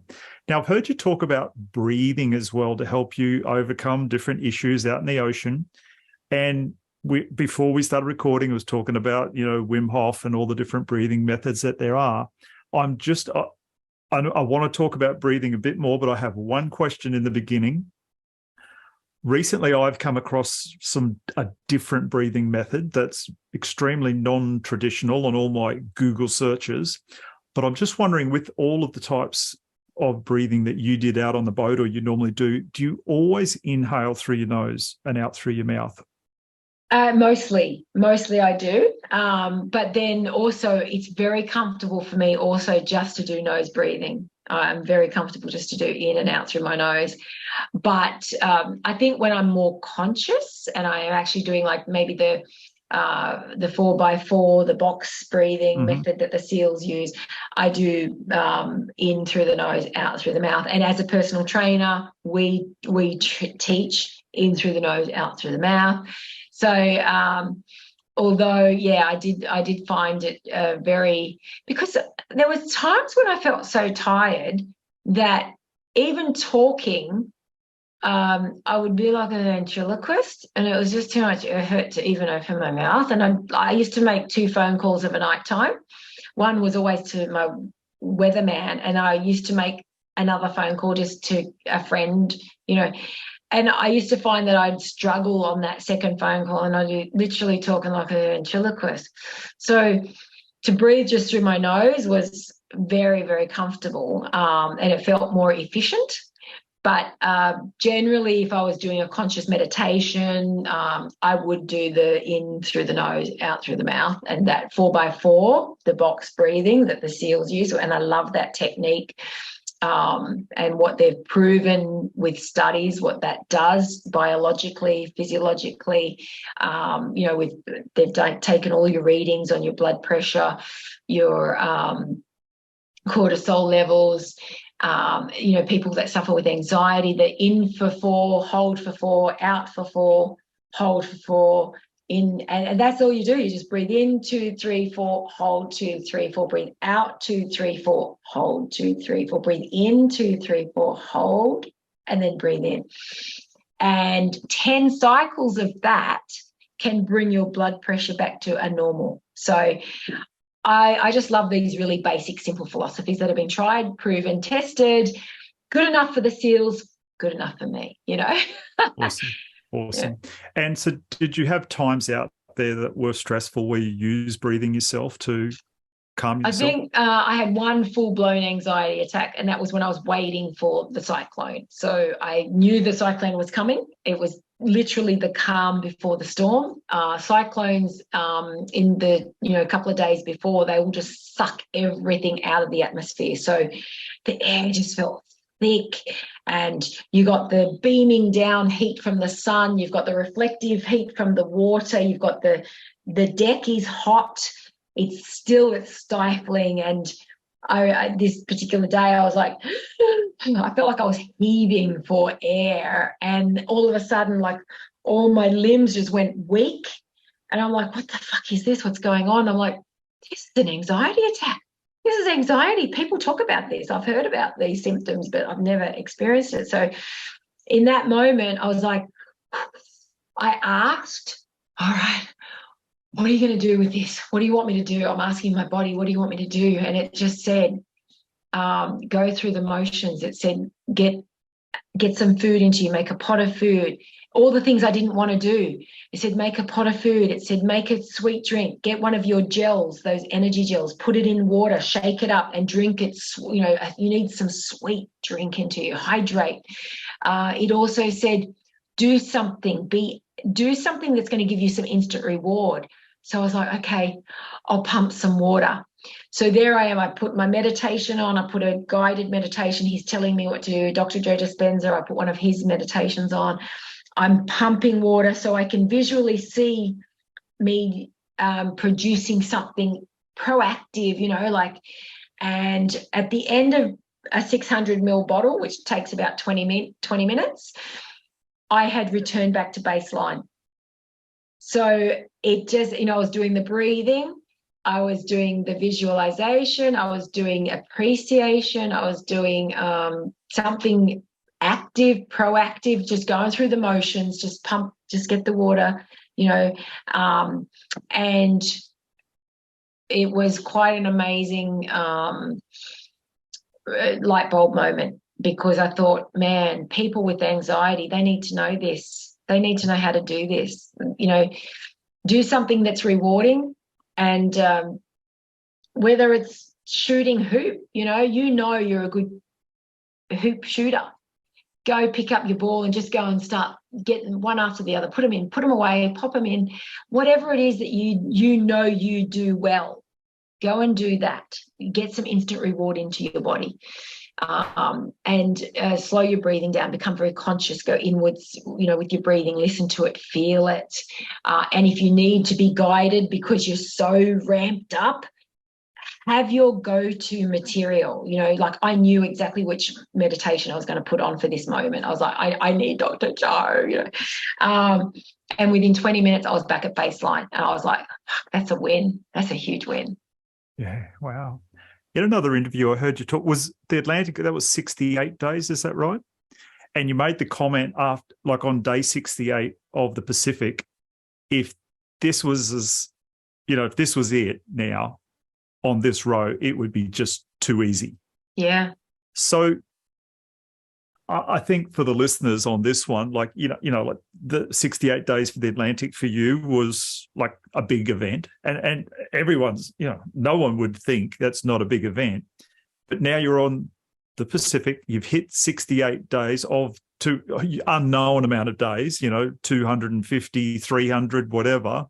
And you're just thinking this is too easy. So like, for a lot of things in our life now, we can really sort of go, it's not so hard. And like you said, you've watched others do these sort of things, although you're sort of the Roger Bannister of this one, of the first female to row across, unassisted, non-stop, the whole thing.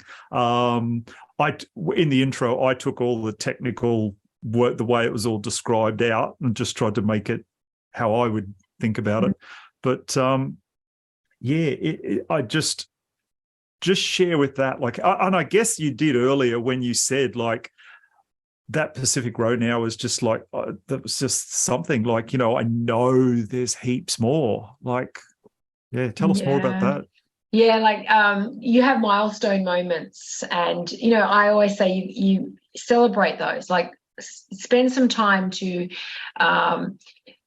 reflect, look where you've come from, how far you've come, because again, they are bankable moments for, this is how we build our resilience. This is how we build that curiosity for what more can I do, all that sort of stuff. So, your milestone moments out there are things like getting across the equator, the halfway mark in terms of miles. We know it's about 14,000 K. So of course at the 7,000 K mark, you're like, oh, I'm halfway in terms of miles, but okay, I don't know how many more days that's going to be. But the day 68 was a milestone moment because today on the Atlantic, I was celebrating like touchdown, and feeling safe again and all those sorts of things. And I have GoPro footage of me saying, well, today's the end of day 68. Today I would have been finishing on the Atlantic. And if I had to finish today on the Pacific, this has been way too easy. And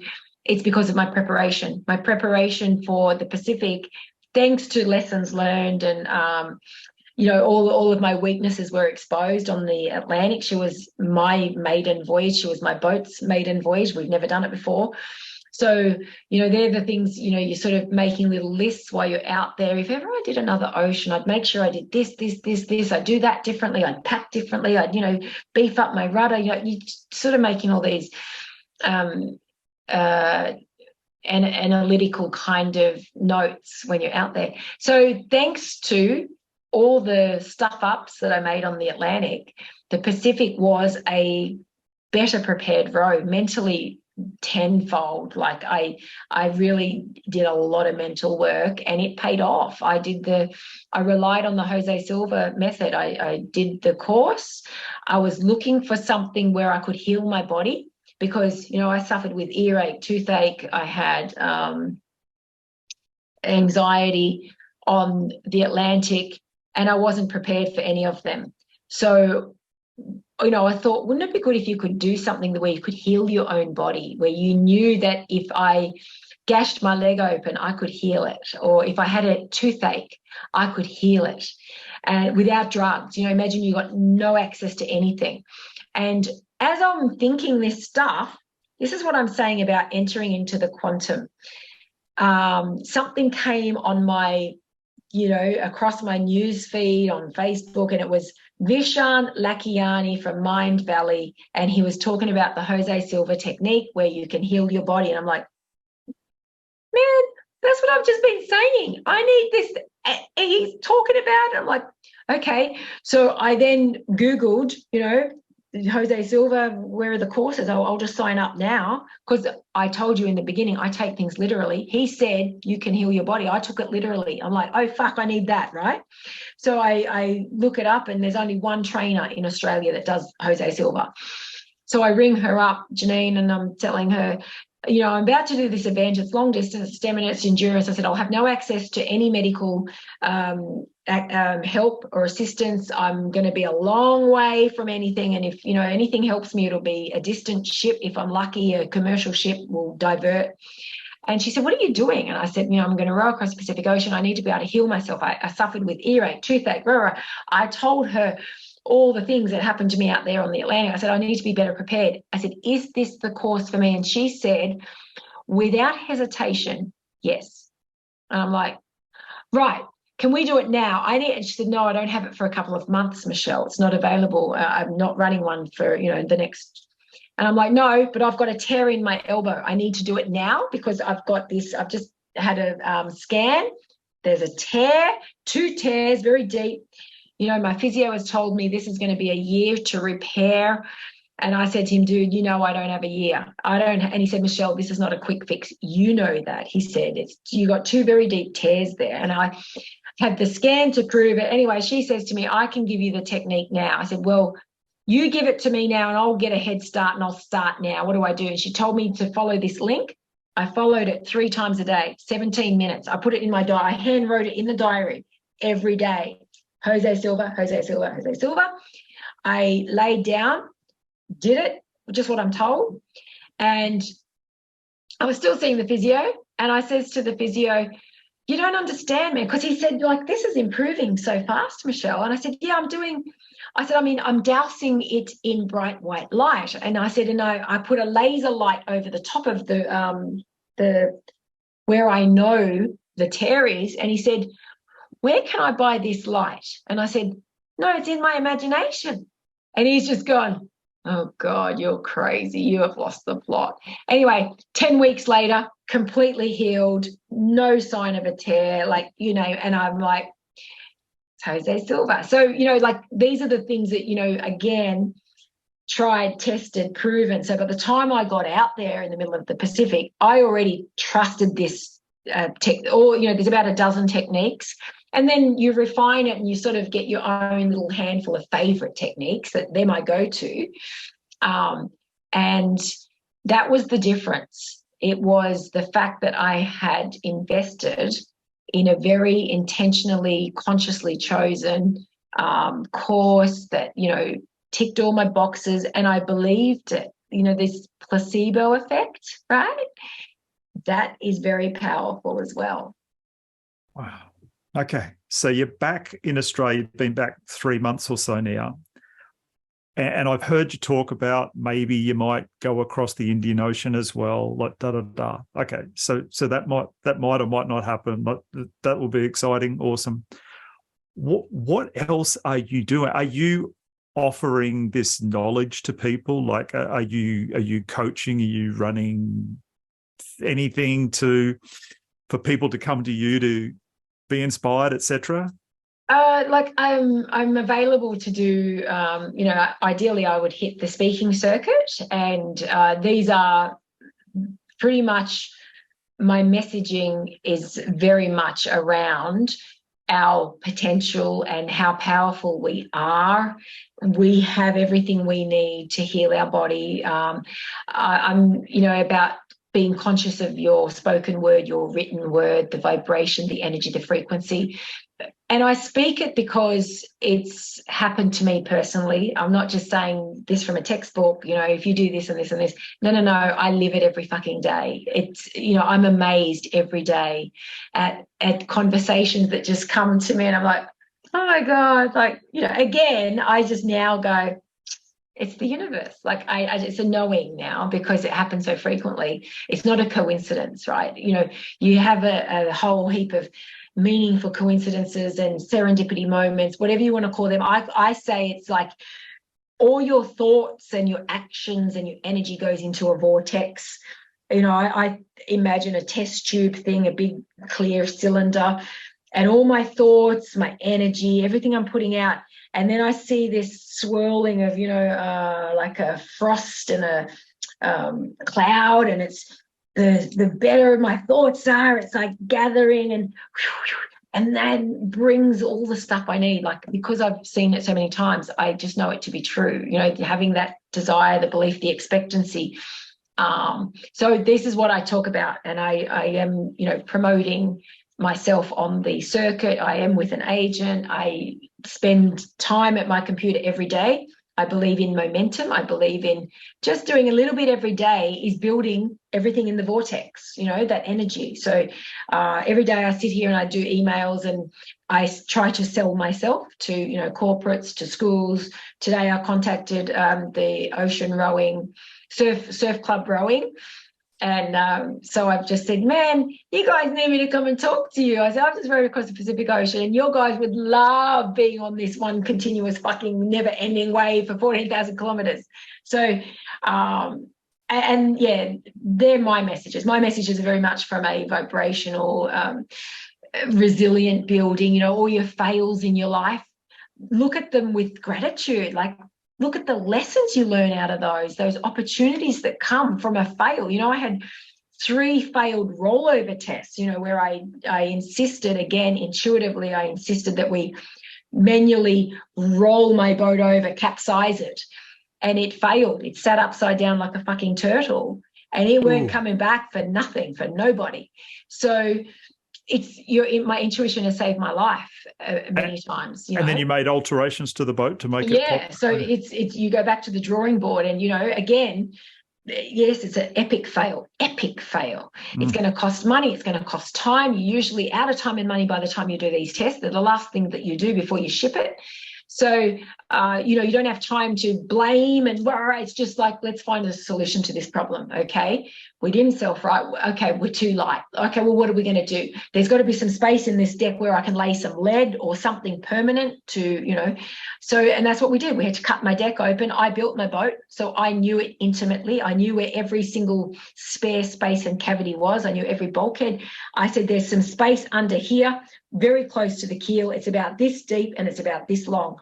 So we filled that with 200 kilos of lead, cemented it in, sealed the floor up again, and went and retested, and she came back in 8 seconds like she should. So, I welcome my fails, because every time there've been life-saving messages in them, you know what I mean?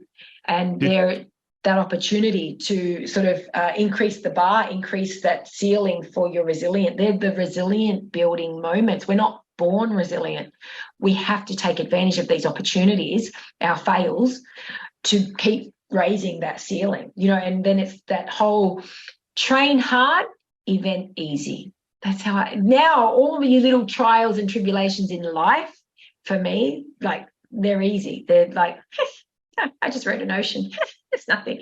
So, like, I love that. I love that sense. And that's why it's addictive. Yeah, you're right with the addictive. I mean, on a very minor scale, I mentioned to you before we started recording, probably 5-6 months ago, I started doing cold water immersion, and now it's become addictive for me. It's midwinter here in Australia, and like I said, 45 minutes before this interview, I'm in the creek in 13 degrees of water because I didn't get to go to the sports recovery place today to get into the 5 to 10 degree water for, multiple 4-minute sessions doing that. But because it's so hard, like, I used to hate cold water, and it's hard to do. It's hard to get in there. There's a lot of big muscly guys, and they come in and they stand up in it waist deep. They won't get down to their neck. And I just sit there and giggle because I'm not built like them. And I'm thinking, this is hard to do, and I'm doing it, and you're standing up there. Like, like my, and it's pretty cool. All right, what was I going to... I'm trying to remember what I was going to ask you now. So so you're on the circuit, you're out there looking for public speaking, corporate type, speakers and that sort of thing. What about like coaching? That's like one, like, to groups or things like that over a period of time, or more just interested in stand-up speaking engagement? I'd love to do workshops, where you get people for 3 or 4 days, or even a whole day, where you give them those exercises to do, and they can see the change. I do group stretching for corporates, and in a 20-minute session, I get them at the very beginning. Just everybody, we're going to do a test. Put your feet together, slide your hands down your shins, and mark where your hands get to, and note how it feels. And then at the end of the 20 minutes, we do the same test. Every single, but I've never seen anybody ever not increase their range, or you hear them, times now. And I say to them, that's 20 minutes a day. That's how pliable we are. Okay. Like, use this as a lesson in life. Apply it to your brain, to your mind, to your paradigms, your thoughts, your beliefs, everything. We can change.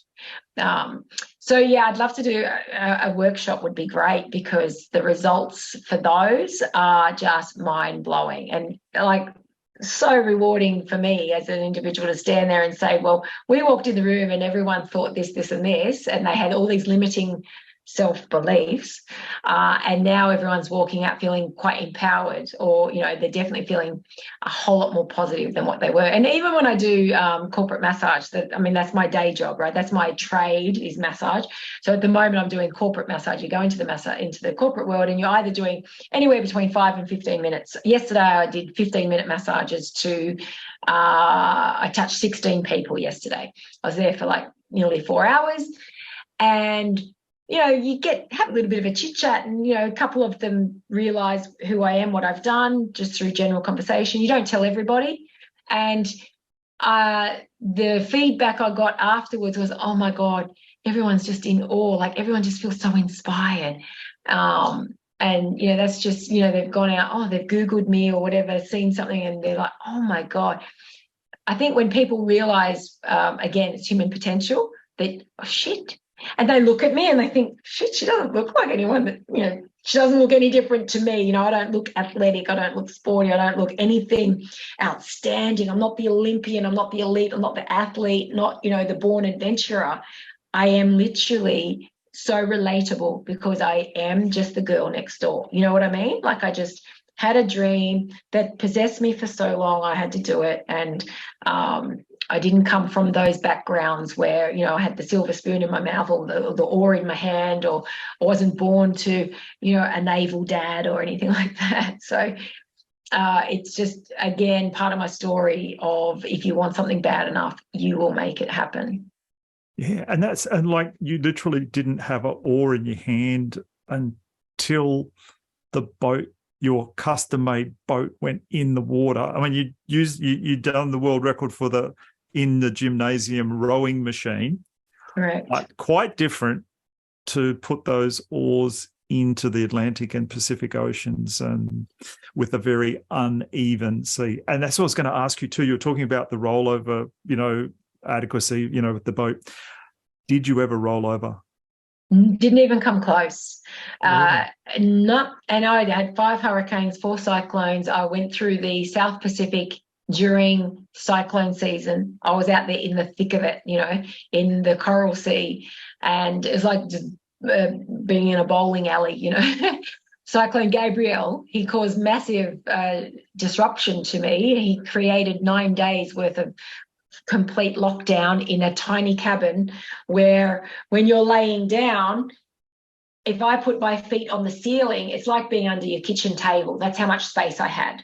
So, my thighs were jammed up against my stomach, and I'd rest my feet on the cabin just because it was a nice, different position to be in. But I put it down to, and I don't know if this sounds cocky or not, like, there's a lot of ocean rowers, that capsize many times, and I just think it's seamanship. I just didn't take the risks. I feel like maybe I was just super conservative, and I just used to use my storm strategies, which is a drogue. I put the drogue out, which it's the design of a drogue, or the purpose is to keep your boat more stable, to avoid capsizing. It keeps you pointing bow into the condition so that the waves crash directly over me, as opposed to beam on, where I would be more inclined to go over. So I just used to think it's poor seamanship to capsize. Now, do I really want to say that in a whole big forum of ocean rowers? I'm not sure, because they might just think I'm being cocky, but I don't know. I relied on my storm. I trusted the equipment and avoided capsizing. I didn't want to capsize. There's so much injury that can happen to your vessel. You've got aerials, you've got electricals, you've got gear and equipment, and every time you go over, there's risk of, shit breaking that you can't repair. I didn't have spare aerials. There's only a certain amount of redundancy that you can have. You can't have redundancy for everything. So you can't rebuild your freaking boat out there. And I was just very conscious of that. And being a girl, and being my biggest struggle point was my electrics. I was always going to have more trouble with electrics than anything, because my knowledge was so limited. So I was probably even a little bit more cautious, I think. Well, yeah, I hear what you're saying, like with the 3D electrics, and I'm the same. Electricity and my brain don't work so well. But you talked earlier about the quantum realm, and you tapping into that. You're saying, I don't want a rollover. It's not like I'm fearful of it, like I'm afraid of having a rollover. But if I do have a rollover, I've tested the boat. It's going to pop me back to normal in within 8 seconds. I'm going to be back. And I'm choosing not to, so I'm being a little conservative. I'm doing what I've got, and you're tapped in, and the universe is like, well, this girl has decided that rollover's not on her agenda. List. No, yeah, it's just not happening. It's just not. Like, people were saying, wouldn't it be an exciting chapter in the book, though? You've had capsizes, and I'm like, it's excitement I don't need. Same as a UFO. I saw strange things in the sky. I saw things that I've never seen in the sky before, and they were hovering. They were much lower than the stars. I wasn't smoking anything. I wasn't drinking anything. And I was like, you were glowing from an orange to a green, and you had legs. And I swear to God, these things were, I saw them several times in the sky. And I got on the sat phone to Jay, and I'm saying, oh my God, there's this thing. And she said, how exciting, Michelle. You might be seeing a UFO or something. And I said, no. I don't want to be probed. I don't want to be fucking tested. I'm cool not to see these things. But it's interesting when you're out there in the middle of nowhere, and there was like a jet. No, it looked more like a spaceship. It looked like not a spaceship. What are the things that go to space? A spaceship. Space shuttle. A space shuttle. It looked like a space shuttle, like a space shuttle, right? And it was zooming right alongside of me, leaving this massive, very distinct trail of like chemtrail, right? That's all I can describe it as, like a cloud directly behind a stream, a very clean line. And I watched it until my naked eye could no longer see it.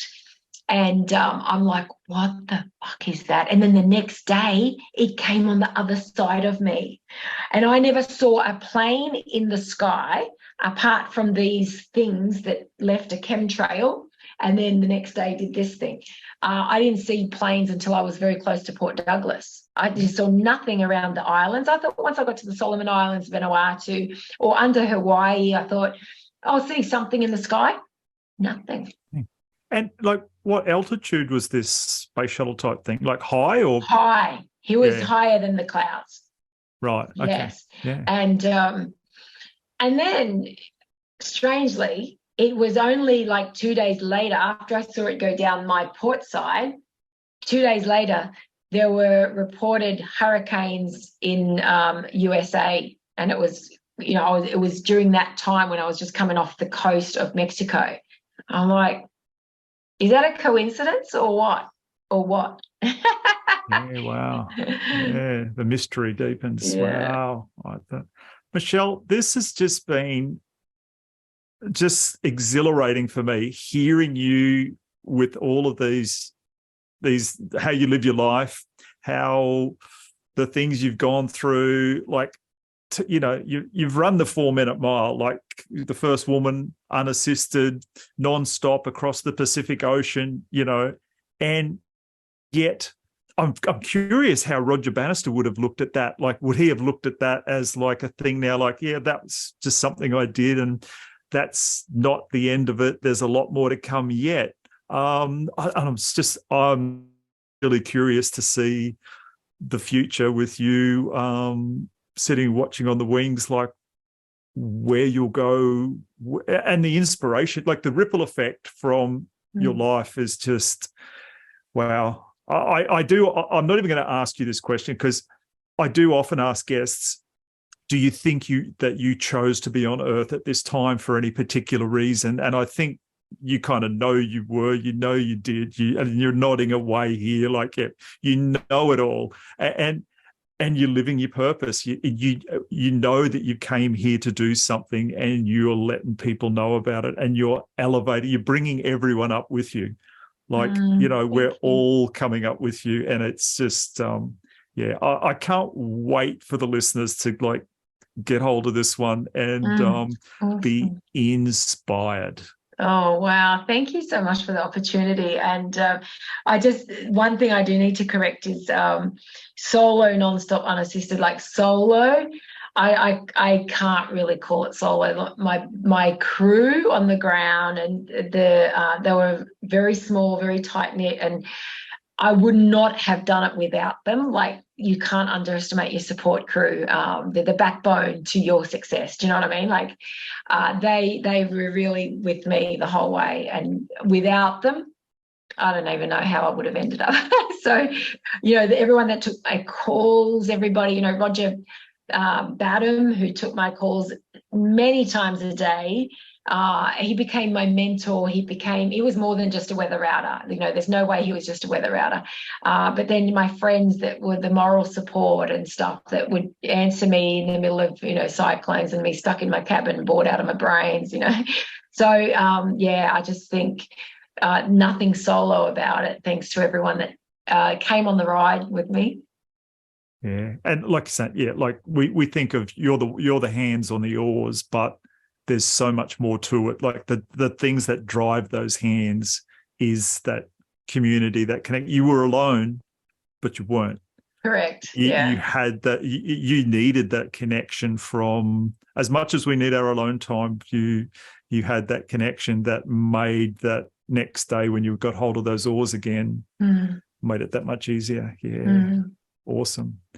Thank you for your time. I feel truly, truly blessed to have spent the last 2 hours with you. Time flies. It does when you're having fun. And I know I've been having fun. Wow.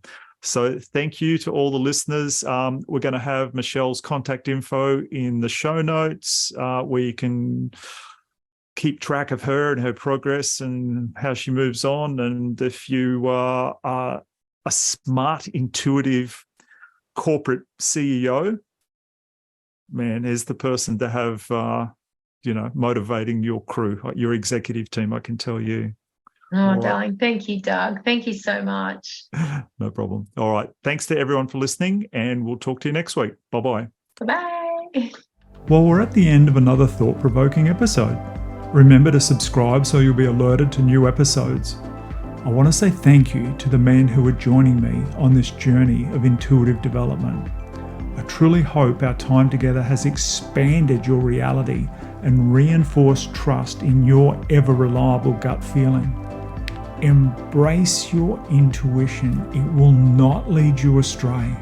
Until next time, stay tuned, stay curious, and trust your gut.